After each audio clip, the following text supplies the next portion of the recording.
House Leader of the Fourth Party. Thank you, Mr. Speaker. We have the highest debt in BC's history. This Premier has run up the highest deficit in BC's history. And now he's obstructing the most productive industry in the country, oil. Young people are fleeing to Alberta, including my own son, where there are more jobs, better pay, and cheaper housing.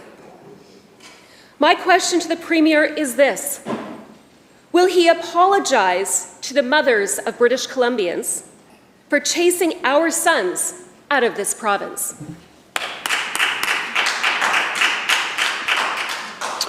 Minister of Energy and Climate Solutions. Well, first of all, having visited LNG projects in different parts of BC, having visited renewable projects in different parts of BC, I can tell the member that its sons and daughters, Honourable Speaker, and everyone else who works on those projects. And so I just object fundamentally to the suggestion by the member.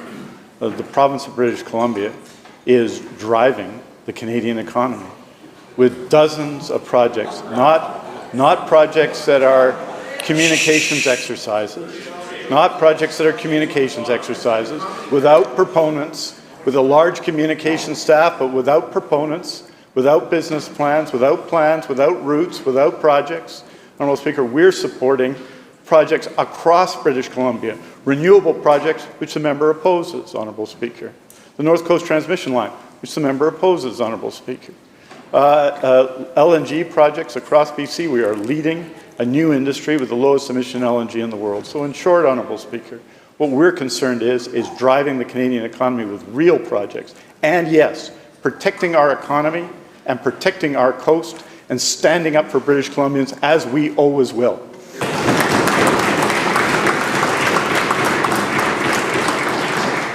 Member supplemental. Yeah, more like driving it into the ground. Numbers don't lie. 25,000 young people left BC for Alberta last year alone. In Alberta, taxes are lower, the jobs pay better, people can afford housing. What a concept. And projects actually get built. Alberta Premier Danielle Smith knows what she's doing and lets Albertans create their own prosperity. But here in BC, this socialist premier is busy blocking pipelines and taking away people's futures.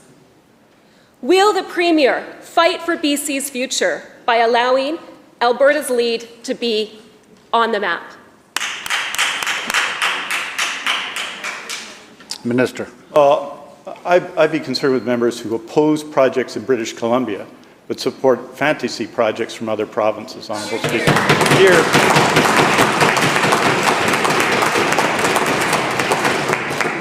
Here in British Columbia, we are, I think, leading Canada in the development of real projects. It's why, when the Prime Minister identified in the first list of major projects in Canada, 40% of them were in British Columbia.